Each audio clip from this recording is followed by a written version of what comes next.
മുസ്ലിം youth league Kozhikode ജില്ലാ committee നടത്തുന്ന Palestine ഐക്യദാർഢ്യ റാലിയാണ് എനിക്ക് പുറകെ കടന്നു വരുന്നത്. കുട്ടികൾ ഇസ്രായേലിന്റെ ഭീകര താണ്ഡവമാടിയപ്പോൾ കൊന്നൊടുക്കിയ കുഞ്ഞുങ്ങളുടെ പ്രതീകാത്മകവും മയ്യത്തടക്കം കയ്യിലേന്തിക്കൊണ്ട് നെതന്യാഹുവിനെ ചങ്ങലയിൽ ബന്ധിപ്പിക്കുന്ന ഈ ദൃശ്യങ്ങളൊക്കെ തന്നെ അവതരിപ്പിച്ചുകൊണ്ടുള്ള ഒരു റാലിയാണ് കടന്നു വരുന്നത്. ഇതിന് പിറകിൽ കാണാം നൂറുകണക്കിന് യൂത്ത് ലീഗ് പ്രവർത്തകരാണ് ഈ റാലിയിൽ അണിനിരക്കുന്നത്. നമുക്കറിയാം ഇന്ന് ഗാന്ധി ജയന്തി കൂടിയാണ്. ആ ഒരു ഗാന്ധി ജയന്തി ദിനത്തിലാണ് ഇങ്ങനെ ഒരു റാലിക്ക് മുസ്ലിം യൂത്ത് ലീഗ് ഒരുങ്ങുന്നത്. മുസ്ലിം യൂത്ത് ലീഗ് സംസ്ഥാന ജനറൽ സെക്രട്ടറി പി.കെ. ഫിറോസ് ഇപ്പോൾ നമ്മളോടൊപ്പം ചേരുന്നുണ്ട്.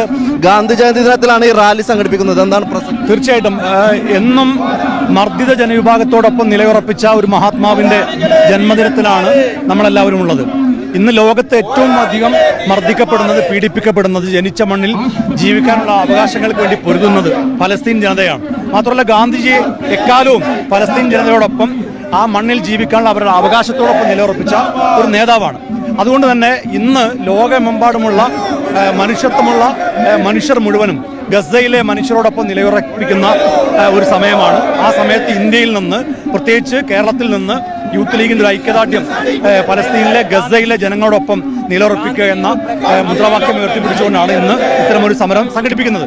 മാത്രമല്ല ഗാന്ധിജി ബഹിഷ്കരണ സമരം ലോകത്തിന് പരിചയപ്പെടുത്തി കൊടുത്തൊരു വ്യക്തിയാണ്. അപ്പോൾ ഇസ്രായേലിനെ ബഹിഷ്കരിക്കുക, ഗസയോടൊപ്പം നിലയുറപ്പിക്കുക എന്ന മുദ്രാവാക്യമാണ് ഞങ്ങൾ ഇന്ന് പ്രധാനമായി ഉയർത്തുന്നത്. എന്തായാലും വലിയ റാലി തന്നെയാണ് മുസ്ലിം യൂത്ത് ലീഗ് സംഘടിപ്പിക്കുന്നത്. നമുക്ക് ദൃശ്യങ്ങളിൽ കാണാം നൂറുകണക്കിന് പ്രവർത്തകരാണ് ഈ റാലിയിൽ അണിനിരക്കുന്നത്.